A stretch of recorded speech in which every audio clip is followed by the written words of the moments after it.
अभी बहुत दिन नहीं हुए जब 14 सितंबर को हम सब ने पूरे देश में हिंदी को राष्ट्रभाषा के रूप में मनाया।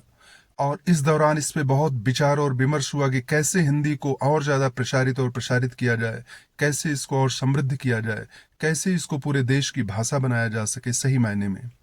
हमें ये नहीं भूलना होगा कि हिंदी जो कि खड़ी बोली है, ये किसी टाइम पे सिर्फ दिल्ली और गंगा यमुना दोआ मतलब दिल्ली के आसपास के एरिया में ही सिर्फ ये बोली जाती थी। और लगभग 200 साल अभी मुश्किल से हिंदी का इतिहास हुआ है, खड़ी बोली हिंदी जो कि स्टैंडर्ड हिंदी के रूप में हम लोग यूज करते हैं। इसके पहले हिंदी की अलग अलग बोलियों को, जैसे अवध में अवधी हो गई, ब्रज में ब्रज हो गई, बुंदेलखंड में बुंदेलखंडी हो गई, कुमाऊं में कुमाऊनी हो गई, गढ़वाल में गढ़वाली हो गई, बिहार में मैथिली भोजपुरी हो गई। इस तरह ना जाने हिंदी के कितने डायलेक्ट्स यानी क्षेत्रीय बोलियां प्रचलन में थी। और उन्हीं में जो है मध्यकाल में सूरदास, तुलसीदास, कबीरदास, मलिक मोहम्मद जायसी, इन सब ने उन्हीं क्षेत्रीय बोलियों में अपनी रचनाएं की, अपनी कवियों को, अपनी कविताओं को उन्होंने गढ़ा, अपने लेखों को उन्होंने लिखा।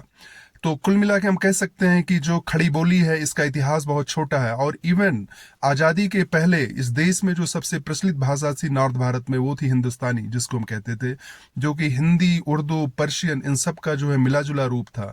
और आजादी के पहले बहुत बड़े लेवल पर इस बात पर विचार चल रहा था कि हिंदुस्तानी को ही देश का जो है राजकीय भाषा बनाया जाए।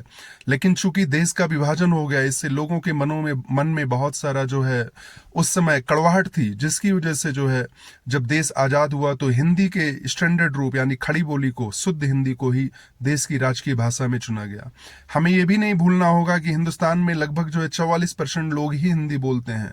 लगभग 56% लोग जो है और भी अलग अलग भाषाओं को बोलते हैं। जैसे तमिलनाडु में लोग तमिल बोलते हैं, केरला में मलयालम बोलते हैं, आंध्रा तेलंगाना में तेलुगु बोलते हैं, उड़ीसा में उड़िया बोलते हैं, बंगाल में बंगाली बोलते हैं, गुजरात में गुजराती बोलते हैं, पंजाब में पंजाबी बोलते हैं। इस तरह हमारे संविधान में कुल 22 भाषाओं का उल्लेख है, ये हमें नहीं भूलना चाहिए।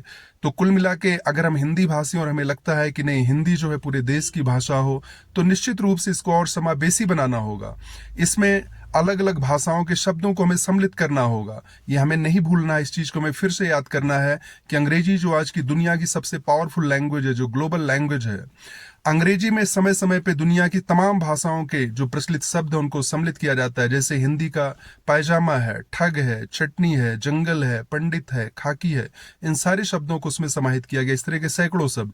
यही नहीं, भारत की और जो भाषाएं हैं जैसे तमिल है, मलयालम है, कन्नड़ है, इन सब के जो प्रचलित शब्द है उसको उसमें समाहित किया गया यूरोपियन भाषाओं के साथ। जैसे फ्रेंच, जर्मन, ग्रीक, जितनी भी यूरोपियन लैंग्वेज है उनके भी शब्दों को उसमें समाहित किया गया है। तो अगर अंग्रेजी अपने में इतनी सारी भाषाओं को लिबरल होकर समाहित कर सकती है, तो हम हिंदी में, जो कि हमारे देश में ही हर भाषा को गैर हिंदी भाषाओं को बोलने वाले भी करोड़ों लोग हैं, कुल 22 भाषाएं जैसे हमने बात की कि हमारे संविधान में वर्णित हैं, तो क्यों नहीं हम उड़िया के, तमिल के, तेलुगु के, मलयालम के, कन्नड़ के और जितनी भाषाएं सबके जो प्रचलित शब्द हैं उनको हिंदी में सम्मिलित करें, जिससे कि हिंदी सही मायने में पूरे देश की एक भाषा हो सके और जिससे कि सबको इसमें अपनापन लगे, सबको लगे कि इसमें हमारा भी अंश है हर भाषा वालों को।